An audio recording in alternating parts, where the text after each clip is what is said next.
Okay, so the substance. This idea, this drug that can give you youth and beauty, even just for like a little bit, would you do it? Mm. That's what this whole film is exploring. And from all these reviews, it seems like things get pretty intense pretty fast. Mm. We're talking like a fading actress, some mysterious drug, and, oh yeah, enough body horror to make Cronenberg blush. Oh, absolutely.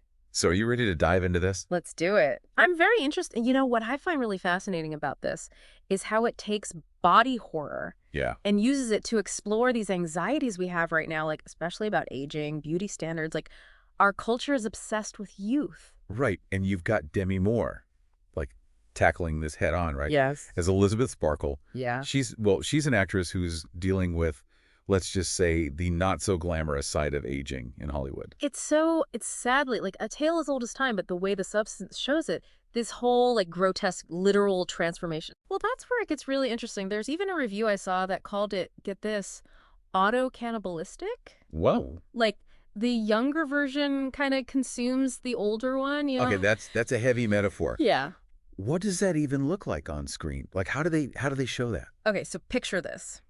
Elizabeth, she is desperate to get back, like that youthful fame, right? Mm-hmm. So she takes this drug and it creates a younger, more perfect version of herself, played by Margaret Qualley. Okay. But it's not just like a physical change. It's like this new version, this Sue. Yeah. She starts like taking over, you know, feeding off all of Elizabeth's insecurities. And then she becomes like everything Elizabeth is afraid of becoming. Yeah. Irrelevant, invisible, just like discarded. It's like she's looking in the mirror, but the reflection is alive and out to get her. Yes. Like literally and metaphorically. Exactly. And the reviewers are saying that the camera, the way it's shot, it emphasizes all of this. Like, there's this scene where Elizabeth is breaking down in front of a mirror, and it sounds like Coralie Fargate, the director, Yeah. she doesn't hold back at all. Like, really shows the raw, like, visceral reality of a woman facing, like, what she sees as her flaws. You know, that's always been something I find so interesting about body horror. Mm-hmm. It takes these internal things. Yes. Like the fear of aging, fear of losing your looks. Yeah. And it just throws it right out there, makes it real, something terrifying. It's like all those anxieties that we like try to hide, try to keep bottled up. Exactly. It puts them out there for everyone to see, like forcing you to confront them. And honestly, Yeah. in a world where it's just like image after image of perfection, and don't you think that those anxieties, they're pretty universal now? Oh, absolutely. Oh. And, you know, we can't forget about the substance itself. Right? That's like this dark promise, like take this and you get instant youth, instant beauty. Instant fix. But we all know those shortcuts. They always come with a price. Right. Yeah. It's like it's tapping into this thing we have now, this obsession with like quick fixes and anti-aging. It's like it's holding up this like funhouse mirror Yeah. and showing us this twisted version of what we want. You know what I mean? Yeah, for sure. And speaking of twisted, Margaret Qualley's character, Sue, Yeah. she's not just like a younger Elizabeth. The reviews are saying they use the camera in a way that really calls out that, like, male gaze. Interesting. Like, it's making us think about how we look at women's bodies, you know, how they're objectified.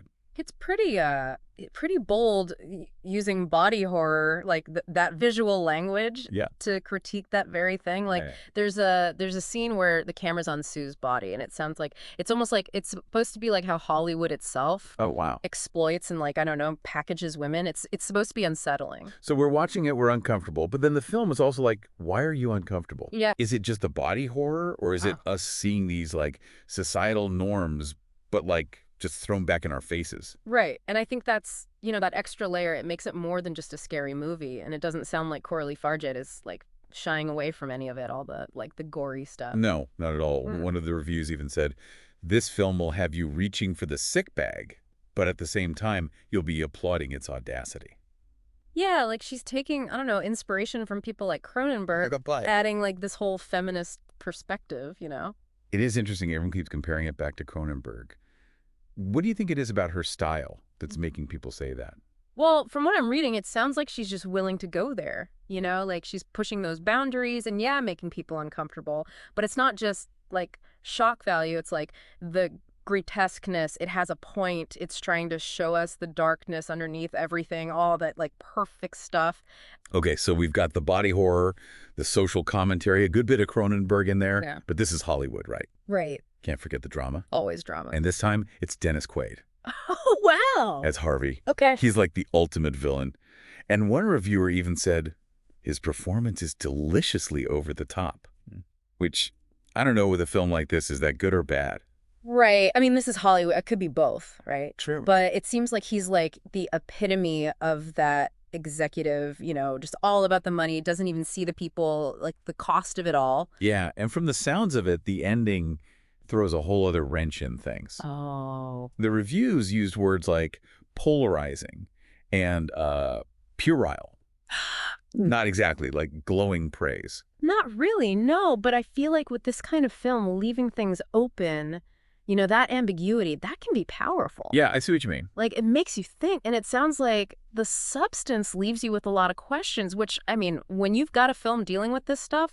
It's a lot to unpack. Yeah, maybe that's the point. Maybe. What did you think about the ending? Well, one of the reviews, it described the last scene as like a grotesque rebirth. Interesting. Which I thought was interesting, because it's like, yeah, this awful transformation happened. Right. But there's still this like little bit of hope, like something new could happen. So it's not just about like the body changing, but also like what's happening inside. Exactly. The substance takes us to those like messy, kind of uncomfortable places. Yeah. Like, yeah, there's the horror, what happens to their bodies, but then there's what it does to their minds, how they feel. Because you think about all those products, all those ads, miracle cures. Oh, totally. We're constantly told how to be better, to look better, but no one ever stops to think, like, what if it goes wrong? What's it going to cost? Exactly. And that's what I think makes this film so, like, real. So now it's not just horror, it's us, Like, this is what we want and how far we'll go to get it. So to everyone listening,